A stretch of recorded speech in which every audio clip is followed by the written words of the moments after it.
Good afternoon students, welcome to science class 10th by Gaurav sir. आप सभी का स्वागत है बच्चों हम लास्ट टाइम बात कर रहे थे class 10th chapter life process के बारे में, जिसमें हम पढ़ रहे थे ट्रांसपोर्टेशन सिस्टम। हमने अपने प्रीवियस लेक्चर्स में ट्रांसपोर्टेशन सिस्टम इन प्लांट्स पूरा कंप्लीट कर लिया था और उसके बाद हमने शुरू करा था क्या, transportation in humans. Transportation in humans में बच्चों मैंने आपको बताया था प्रीवियस लेक्चर के अंदर कि दो तरह के ट्रांसपोर्टेशन सिस्टम या सर्कुलेटरी सिस्टम ह्यूमंस में पाए जाते हैं, जिसमें से एक है ब्लड सर्कुलेटरी सिस्टम और दूसरा है lymph circulatory system. Blood circulatory system को हमने फिर से दो पार्ट में या तीन पार्ट में डिवाइड किया था इनटू से, जैसे कि ब्लड सेल्स या simply blood, number 2 blood capillaries और नंबर 3 स्ट्रक्चर ऑफ हार्ट। हमने लास्ट लेक्चर में ब्लड के बारे में बात करी थी कि ब्लड को जब हम डिफाइन करते हैं तो it is a liquid circulatory system which compose of plasma and some other blood cells and some inorganic and organic materials which are present in plasma. हम अपने प्रीवियस लेक्चर में ब्लड सेल्स के बारे में पढ़ चुके हैं और इस लेक्चर के अंदर हम पढ़ने वाले हैं क्या, ब्लड कैपिलरीज और स्ट्रक्चर ऑफ हार्ट के बारे में। लेकिन उससे पहले मैं चाहूँगा कि हम लोग एक बार दोबारा से जो ब्लड सेल्स हमने पहले पढ़े थे उसको रिवाइज कर लें। तो हमने कितने तरह के ब्लड सेल्स पढ़े थे बच्चों? 3 तरह के ब्लड सेल्स पढ़े थे, जैसे कि आप अपनी स्क्रीन पे देख सकते हैं। तो 3 तरह के ब्लड सेल्स कौन कौन से थे? वो थे हमारे पास नंबर 1 दैट इज RBCs, जिनको हम white blood cells red blood sales भी कहते हैं। RBCs रेड ब्लड सेल्स या रेड ब्लड कॉर्पस्कल्स माने जाते हैं और इनका एक और नाम आता है क्या, एरिथ्रोसाइट्स। याद रखिएगा, मैंने आपको बताया था एरिथ्रो का मतलब होता है क्या, एरिथ्रो का मतलब होता है बच्चों रेड। तो जो रेड ब्लड सेल्स हैं वो कहलाते हैं क्या, एरिथ्रोसाइट्स। क्या कहलाते हैं? एरिथ्रोसाइट्स। हमने पढ़ा था एरिथ्रोसाइट्स आर बाइकॉन्केव और सर्कुलर इन शेप। हमने ये भी पढ़ा कि जो एरिथ्रोसाइट्स होते हैं वो मेल के अंदर 5.5 मिलियन और फीमेल के अंदर 4.5 मिलियन पर मिलीमीटर क्यूब। याद रखिएगा, अमाउंट पर मिलीमीटर क्यूब के अंदर। रेड ब्लड सेल्स का कलर रेड होता है due to the presence of the pigment called haemoglobin. Haemoglobin एक रेड कलर का पिगमेंट है जिसके अंदर आयरन, याद रखिएगा हमने पहले भी पढ़ा हुआ है जब हमने क्लोरोप्लास्ट पढ़ा था और क्लोरोफिल पढ़ा था, तो मैंने आपको बताया था कि किसी भी पिगमेंट के अंदर जनरली कोई ना कोई मेटल आयन होता है और यहाँ पर हीमोग्लोबिन के अंदर क्या है, आयरन है। अगर हम रेड ब्लड सेल के स्ट्रक्चर की बात करें तो हम इसे कॉर्पस्कल क्यों बोल रहे हैं, क्योंकि इसका सबसे बड़ा मेन रीजन क्या है कि इसके अंदर न्यूक्लियस प्रेजेंट नहीं होता। No nucleus is present in red blood cells. क्यों नहीं होता है इसके बारे में हम फर्दर डिस्कस करेंगे, पर इसमें न्यूक्लियस नहीं होता और due to lack of nucleus ही, याद रखिएगा, the blood cells which are red in colour और RBCs are not able to divide. ये डिवाइड नहीं कर सकते हैं बच्चों, ये डिवाइड नहीं कर सकते हैं, याद रखिएगा।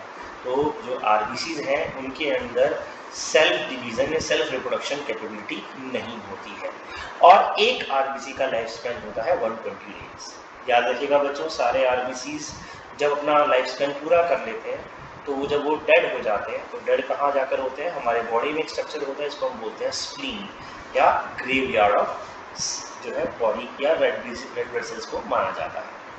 फिर हमने पढ़े दूसरे कौन से, WBCs जिनको हम ल्यूकोसाइट्स भी बोलते हैं और WBCs याद रखिएगा या तो राउंडेड होते हैं या इरेगुलरली शेप होते हैं। WBCs का नंबर 8000 to 11000 और कभी कभार हम ये भी मान सकते हैं कि 7000 के आसपास होता है।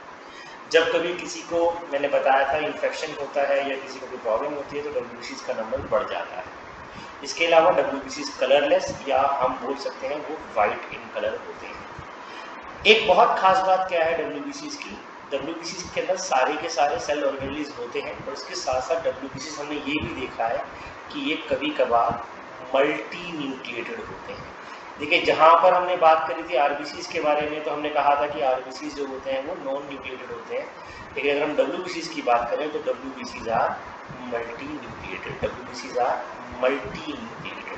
मल्टी न्यूक्लिएटेड या फिर हम इसे बोलते हैं पॉली न्यूक्लिएटेड। पॉली का मतलब एक से ज़्यादा न्यूक्लियस भी इसके अंदर हो सकते हैं। WBCs का लाइफ स्पैन वैसे तो बच्चों वेरी करता है, अलग अलग WBCs के अलग अलग टाइप के लाइफ स्पैन होते हैं। कोई WBCs कुछ वीक्स तक भी अलाइव रह सकती हैं और कुछ तो कुछ सालों तक भी। जैसे हम एंटीबॉडीज़ वगैरह बनाते हैं, आजकल आपने सुना होगा वैक्सीन के बारे में, और हमने अपने 9th क्लास में पढ़ा था वैक्सीन के बारे में। तो WBCs क्या है, एंटीबॉडीज़ वगैरह भी बनाते हैं। इसके बाद हम बात कर रहे थे बच्चों किसके बारे में, WBCs के बाद प्लेटलेट्स के बारे में। देखिए प्लेटलेट्स वर्ड जो आता है, प्लेटलेट वर्ड बिल्कुल इसी तरीके से आता है जैसे कि मान लीजिए हम कहते हैं कि टूटा हुआ टुकड़ा किसी बर्तन का, उसे भी हम प्लेटलेट बोलते हैं ना, कि छोटे छोटे जो चाइना बोन के, जो बोन चाइना के जो बर्तन होते हैं वो टूट जाते हैं, तो उनके टुकड़ों को प्लेटलेट बोलते हैं। ऐसे ही हम ये भी कह सकते हैं कि जो प्लेटलेट्स ब्लड के अंदर होते हैं वो RBCs और WBCs के फ्रेगमेंट्स होते हैं एक तरीके से, ठीक है। ये बॉडी में बहुत ज़्यादा होते हैं, 1.4 to 4.5 लैक्स के आसपास होते हैं पर मिलीमीटर क्यूब, कलरलेस होते हैं, और ये भी नॉन न्यूक्लियेट होते हैं। ये भी divide, they also can not divide, they also can not divide, they can not divide, ठीक है ना। तो ये भी डिवाइड नहीं कर सकते, ये भी डिवाइड नहीं कर सकते। इसके बाद हम बात करते हैं इनके लाइफ स्पैन की, तो इनका लाइफ स्पैन 2 to 5 डेज होता है। इनके फंक्शंस के बारे में भी बात करेंगे। देखिए मेन फंक्शन जो RBCs का है, वो मेन फंक्शन क्या है, ऑक्सीजन और कार्बन डाइऑक्साइड का ट्रांसपोर्ट करवाना, ऑक्सीजन और कार्बन डाइऑक्साइड का ट्रांसपोर्ट करवाना, मेनली ऑक्सीजन का ट्रांसपोर्ट करवाना। WBCs जैसे कि लिखा हुआ है, सोल्जर्स और स्कैवेंजर्स कहलाते हैं। इन्हें हमारी बॉडी को इम्यून सिस्टम प्रोवाइड कराते हैं, हमारी बॉडी की रक्षा करते हैं अलग अलग इन्फेक्शन से या फॉरेन पार्टिकल से। और प्लेटलेट्स का सबसे मेन फंक्शन एग्जाम में भी आता है, वो क्या है, ब्लड प्रोटीन। लेकिन बच्चों जो सबसे ज़्यादा क्वेश्चन एग्जाम में आते हैं वो आते हैं फंक्शन ऑफ ब्लड के नाम से, कि ब्लड के कौन कौन से फंक्शन होते हैं। तो हमने पहले भी पढ़ा था, दोबारा पढ़ते हैं कि blood help in transportation of oxygen, ये ऑक्सीजन को लाने ले जाने में मदद करता है। कैसे मदद करता है, by making a compound called oxy haemoglobin, क्योंकि हीमोग्लोबिन के अंदर वो टेंडेंसी होती है, हीमोग्लोबिन के अंदर वो टेंडेंसी होती है जिससे वो क्या कर सकता है, ऑक्सीजन से बाइंड कर सकता है। तो ऑक्सी हीमोग्लोबिन जब बन जाता है तो उससे क्या होता है, उससे हमारा जो ब्लड है वो ऑक्सीजन को ट्रांसपोर्ट करता है। ऐसे ही कार्बन डाइऑक्साइड को भी हीमोग्लोबिन ट्रांसपोर्ट कर सकता है, पर जितना ज़्यादा ऑक्सीजन कर सकता है उतना नहीं कर पाएगा, उसकी एफिशिएंसी कम होती है कार्बन डाइऑक्साइड को ट्रांसपोर्ट करने की, जो कि हम आगे पढ़ेंगे। इसके अलावा transportation of excretory material to kidney, kidney तक एक्सक्रीटरी मटीरियल को लेकर जाएगा, यानी कि यूरिया वगैरह जो बनना है किडनी के अंदर वो ब्लड ही वहाँ तक लेकर जाएगा। डाइजेस्टिव फूड को स्मॉल इंटेस्टाइन और लार्ज इंटेस्टाइन से भी याद रखिएगा, लार्ज इंटेस्टाइन में भी एब्जॉर्प्शन होता है, तो लार्ज इंटेस्टाइन और स्मॉल इंटेस्टाइन दोनों से ही ब्लड जो है विलाय के थ्रू, अगर आपको याद हो तो एब्जॉर्प्शन हुआ था लार्ज इंटेस्टाइन में, उसके थ्रू जो है ब्लड फिर उसके बाद डाइजेस्टिव फूड को हर बॉडी के पार्ट पे, हर बॉडी के सेल पे ले जाता है। फिर इसके बाद हार्मोन्स हमारी बॉडी में होते हैं, जो हम नेक्स्ट चैप्टर जिसको हम बोलते हैं एंडोक्राइन सिस्टम, हम बात करेंगे। तो हार्मोन्स के बारे में भी हम बात करेंगे। उनको वो एक तरह के केमिकल्स होते हैं, उनको भी ब्लड जो है अपने साथ लेकर एक ऑर्गन से दूसरे ऑर्गन तक लेकर जाता है। जैसे कि हमने पढ़ा प्लेटलेट्स जो है वो क्लोटिंग में मदद करते हैं।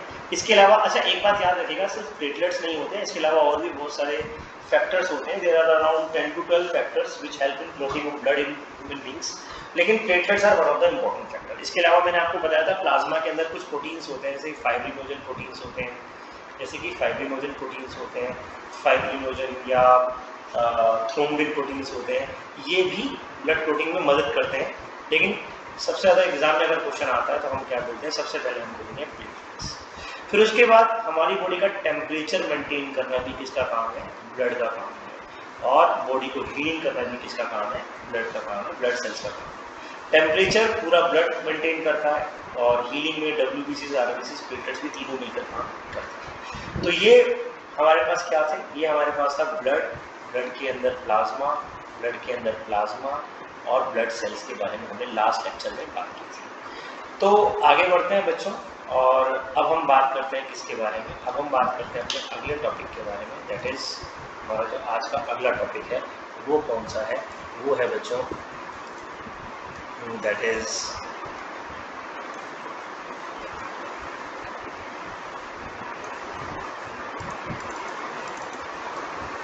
Just a second,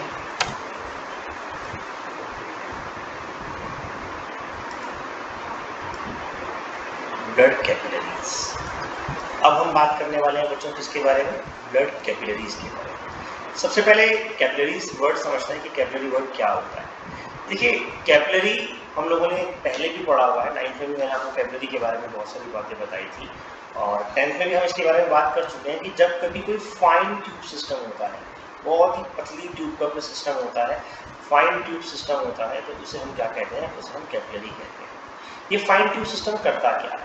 fine tube system जिसके अंदर जो मॉलिक्यूल्स ऑफ लिक्विड है, वो अपने आप ही due to the cohesive and adhesive forces, याद है ना मैंने आपको बताया था, कोहेसिव एंड एडहेसिव फोर्सेस की वजह से जब मॉलिक्यूल्स मूवमेंट करते हैं किसी फाइन ट्यूब के अंदर, किसी होलो सिलेंड्रिकल ट्यूब के अंदर, तो इस मूवमेंट को हमने नाम दिया था क्या? इस मूवमेंट को हमने नाम दिया था कैपिलरी मूवमेंट। कैपिलरी मूवमेंट हमने पढ़ा था प्लांट्स के अंदर भी, जब जाइलम जो है वाटर रूट से प्लांट के अलग अलग पार्ट में लेके जा रहा था। कैपिलरी मूवमेंट हम लोग नॉर्मल लेक्चर में भी पढ़ते हैं, मैंने आपको कुछ एग्जांपल पहले पढ़ाए थे, इसके अंदर मैंने आपको मेनिस्कस नाम की भी चीज़ पढ़ाई थी, तो ये सारी चीज़ें हम पहले पढ़ चुके हैं। तो कैपिलरी मैंने जैसा बताया कि किसी भी ऐसी चीज़ को बोल सकते हैं जो क्या है, जो फाइन होलो सिलेंड्रिकल ट्यूब है और जिसके अंदर कोई भी लिक्विड फ्लो कर रहा है। अब जैसा कि आप जानते हैं कि ह्यूमन बींग्स के अंदर जो ब्लड फ्लो करता है, ह्यूमन बींग्स के अंदर जो ब्लड फ्लो करता है, वो ब्लड किसके अंदर फ्लो करता है? इन कैपिलरीज फ्लो करता है। अब ये जो कैपिलरीज बच्चों हमारे पास है, ये अलग अलग तरह की होती है। सबसे पहली कैपिलरी जो हमारे पास है वो कौन सी है? वो है हमारे पास आर्टरीज। कौन सी है? आर्टरीज। What are arteries? कौन बताएगा? आर्टरीज क्या होती है? चलिए मैं आपको बताता हूँ। आर्टरीज आपको अगर कोई बोलेगा तो कई बार ये बोल देता है कि विच कैरी प्योर ब्लड और विच कैरी ऑक्सीजनेटेड ब्लड। गलत नहीं है, लेकिन आर्टरीज की ये करेक्ट डेफिनेशन नहीं है। देखिए, जो ब्लड है वो बेसिकली हमारे लिए बहुत बड़ा ऑर्गन है हमारे पास, सबसे इम्पोर्टेंट ऑर्गन है हमारे पास हार्ट। हालांकि जो हार्ट मैंने यहाँ बनाया, हार्ट ऐसा नहीं होता है, ये सिर्फ फिल्मी हार्ट है, लेकिन क्योंकि आपको अभी हार्ट की शेप यही दिमाग में आती है तो मैंने यही वाली बनाई है। तो हम जब भी किसी कैपिलरी के बारे में बात करते हैं, जब भी किसी कैपिलरी को समझना चाहते हैं, तो हम कैपिलरी को कैसे समझते हैं? कैपिलरी को इस तरीके से समझते हैं कि जो कैपिलरी होती है वो दो टाइप की होती है, एक आर्टरीज और एक वेन्स, और वो किस पे डिपेंड करती है उनकी डेफिनेशन कि वो ब्लड को कहाँ से कहाँ ले जा रही है। तो आर्टरीज कौन सी होती है बच्चों? Arteries are those which take blood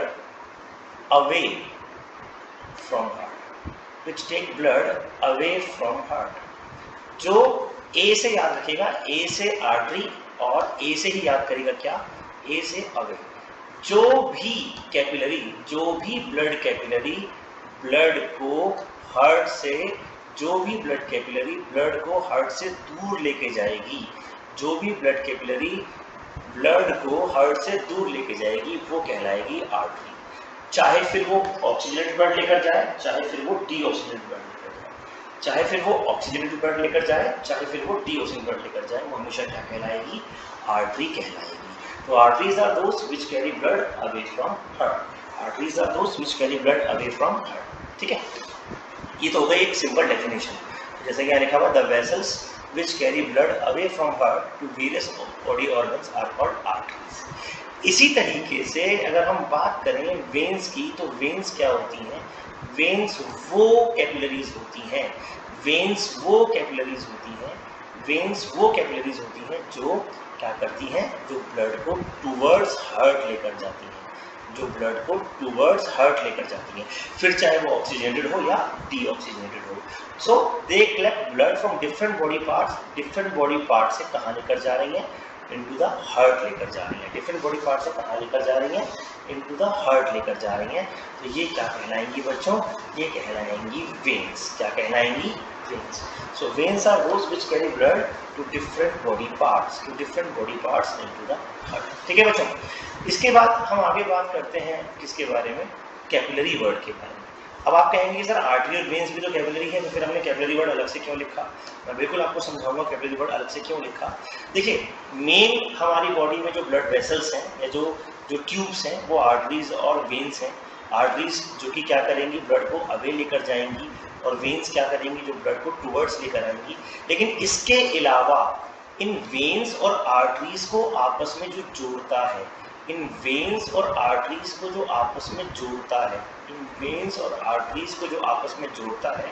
वो कौन है? वो है ये पतली और भी पतली ट्यूब्स, जिन्हें हम बोलते हैं कैपिलरीज। तो दीज पतली ट्यूब्स और these fine tubes are called capillaries. ये और भी पतली ट्यूब्स होती हैं। देखिए, ये हो गया हमारे पास, इधर से रेड कलर में मैंने बनाया आर्टरी, मान लीजिए आर्टरी है, ये वेन है, तो आर्टरी और वेन के बीच में जो इनका जंक्शन है, तो ये जंक्शन है, ये जंक्शन कहलाता है क्या? कैपिलरी। क्या कहलाता है? कैपिलरी। तो capillaries are those which connect और which join arteries and veins, और दे आर वेरी फाइन। देखो आर्टरी और वेन अपने आप में बहुत पतली होती हैं, लेकिन कैपिलरीज उनसे भी पतली होती हैं। कैपिलरीज उनसे भी पतली होती है। ठीक है बच्चों, चलिए आगे बात करते हैं बच्चों किसके बारे में। अब बात करते हैं, सबसे पहले इनको डिटेल में पढ़ते हैं कि आर्टरीज और कैपिलरीज और कैपिलरीज क्या क्या होती है। हम बात कर रहे हैं आर्टरीज के बारे में। तो आर्टरीज में हमने डेफिनेशन पढ़ी क्या? Arteries are those which carry blood away from heart. कहाँ लेकर जाएंगी? बाकी सारे ऑर्गन्स पे लेकर जाएंगी। सिर्फ सारे ऑर्गन्स पे नहीं, खुद हार्ट पर भी लेकर जाएंगी। कैसे लेकर जाएंगी उसके बारे में बात करेंगे, लेकर जाएंगे। अब जो मेन बात आती है आर्टरी की, वो क्या आती है? दैट आर्टरीज, जितनी भी आर्टरीज होती हैं, आर्टरीज कैरी कौन सा blood? Carry oxygenated blood. Oxygenated blood का मतलब क्या हुआ? कि वो अपने साथ O2 को ट्रेवल कराती है। वो अपने साथ O2 को ट्रेवल कराती है। किसको ट्रेवल कराती है? O2 को। लेकिन केवल एक आर्टरी ऐसी है, एक आर्टरी ऐसी है जो O2 को ट्रेवल नहीं कराती, और वो कौन सी है? वो है pulmonary artery. Pulmonary artery. Pulmonary artery एक ऐसी आर्टरी है जो अपने साथ O2 को ट्रेवल नहीं कराती। पल्मोनरी आर्टरी कहाँ से कहाँ जाती है मैं आपको ये भी बता दूं, एग्जाम में क्वेश्चन आता है, हालांकि हम आगे पढ़ेंगे। पल्मोनरी आर्टरी जो होती है, जो पल्मोनरी आर्टरी होती है, वो हार्ट से लंग्स तक जाती है। वो हार्ट से लंग्स तक जाती है। हार्ट से लंग्स तक जाती है। तो वो आर्टरी जो हार्ट से ब्लड को लंग्स में लेके जा रही है, artery which carry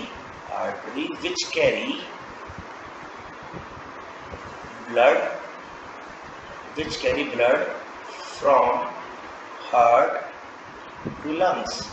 which carry blood from heart to lungs. देखिए मैंने पहले कहा था क्या कि arteries are those which carry blood away from heart. तो ये क्या है? हार्ट से दूर जा रहा है, नहीं जा रहा? Artery carry blood away from heart. Artery carry blood away from heart, heart से दूर जा रहा है ना। तो पल्मोनरी आर्टरी भी क्या है? हार्ट से दूर जा रही है। बस फर्क क्या है कि बाकी सारी आर्टरीज O2 लेकर जाती हैं, जबकि पल्मोनरी आर्टरी क्या होती है? पल्मोनरी आर्टरी जो होती है वो डीऑक्सीजनेटेड ब्लड लेकर जाती है। कौन सा ब्लड लेकर जाती है? Deoxygenated blood. तो pulmonary artery except pulmonary artery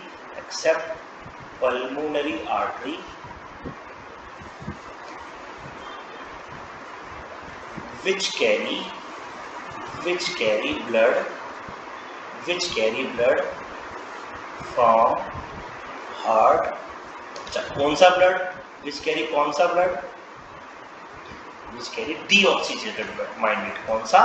deoxygenated.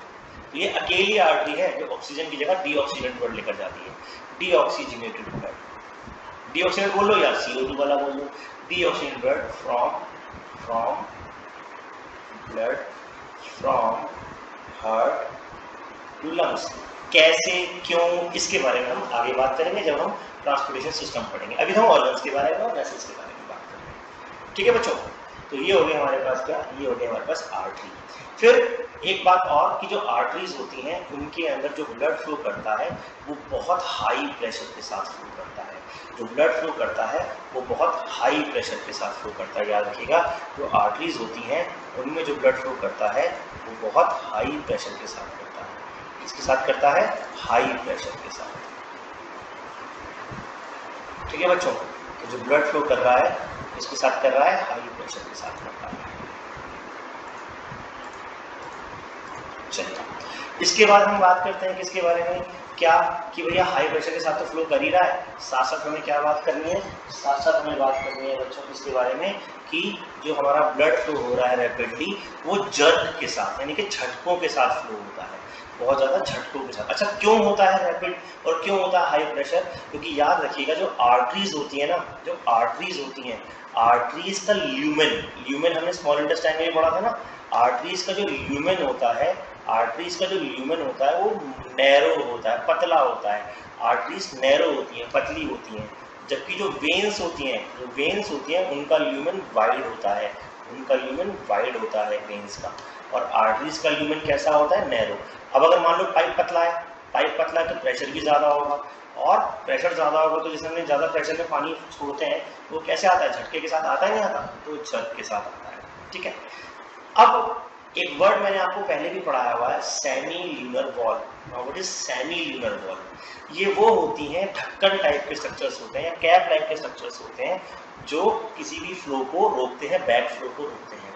तो आर्टरीज में सेमी ल्यूनर वॉल्व्स नहीं होती, आर्टरीज में सेमी ल्यूनर वॉल्व एब्सेंट होती है, सेमी ल्यूनर वॉल्व्स। अच्छा, अब एक बात क्वेश्चन दिमाग में आता है कि भाई सेमी ल्यूनर वॉल्व्स को सेमी ल्यूनर वॉल्व्स ही क्यों कहते हैं? देखो, लूनार वर्ड समझो कभी, लूनार वर्ड, लूनार का मतलब होता है मून और सेमी का मतलब आधा चांद।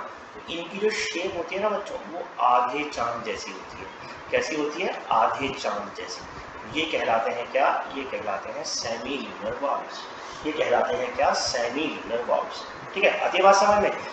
अच्छा, अब देखो एक बहुत इंपॉर्टेंट बात, एग्जाम में क्वेश्चन आता है कि आर्टरीज हमारी बॉडी में कहाँ प्रेजेंट होती है। देखो वैसे तो पूरी बॉडी में प्रेजेंट है, लेकिन इसकी लोकेशन एज सच स्किन में कहाँ होती है। तो ये बहुत इंपॉर्टेंट टॉपिक है, याद रखना, ये बहुत बहुत बहुत इंपॉर्टेंट टॉपिक है कि स्किन में कहाँ होती है। स्किन में ये डीप सीटेड, यानी कि मतलब क्या है, आर्टरीज आपकी स्किन में ऊपर दिखाई नहीं देगी, आपकी स्किन के थोड़ा अंदर होगी। यानी कि जैसे मान लो कोई कोई होते हैं ना शाहरुख खान जैसे, जो अपनी नस काट के किरण लिखने की कोशिश करते हैं, है ना। तो ऐसे पागलों से बचने के लिए भगवान को पता था ऐसे पागल इस दुनिया में मिलते हैं, तो भगवान ने क्या करा या नेचर ने क्या करा, हमारी जो आर्टरीज है उनको थोड़ा सा स्किन के अंदर, थोड़ा और अंदर रख दिया। और अंदर क्यों रखा? क्योंकि देखो उनके अंदर प्रेशर कैसा है, हाई है और बहुत तेजी से ब्लड फ्लो करता है। और बाई चांस आर्टरी में कोई इंजरी हो जाए, बाई चांस आर्टरी में कोई इंजरी हो जाए तो ब्लड को स्टॉप करना बहुत मुश्किल हो जाता है। तो ब्लड को स्टॉप करना बहुत मुश्किल हो जाता है। इसीलिए ब्लड को स्टॉप अगर हमें करना है, हमें ब्लड को बचाना है, तो भगवान ने या नेचर ने पहले से ही क्या करा, आर्टरीज को डीप सीटेड कर दिया। ठीक है बच्चों, तो ये हो गया हमारे पास कौन से, आर्टरीज के कुछ पॉइंट्स। फिर बात करते हैं वेन्स के बारे में। तो जैसे मैंने बताया, वेन्स क्या होती है?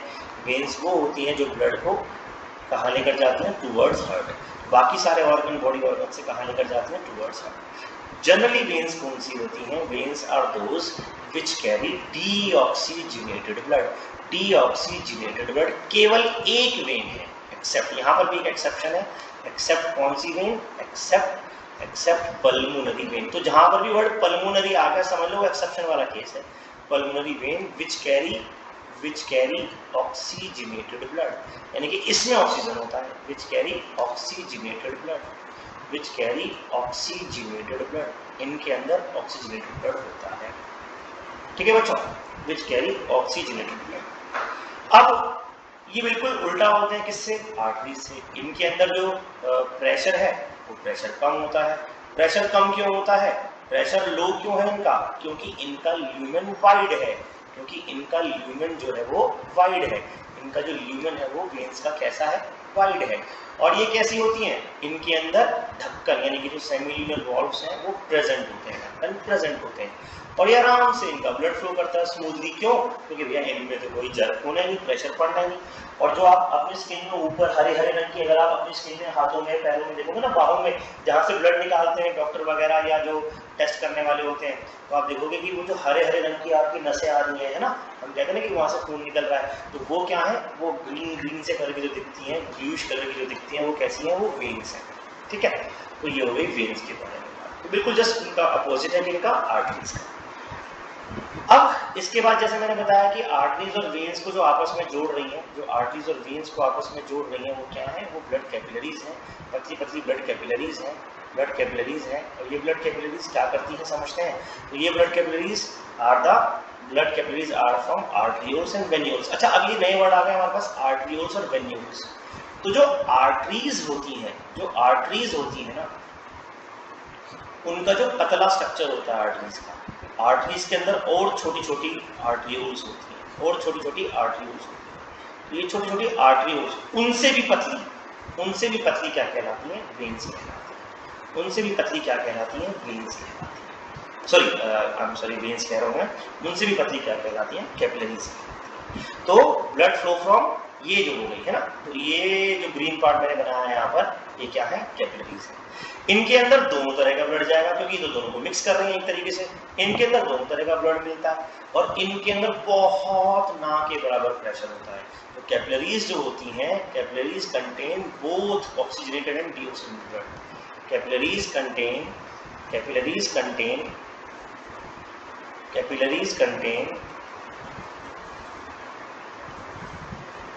both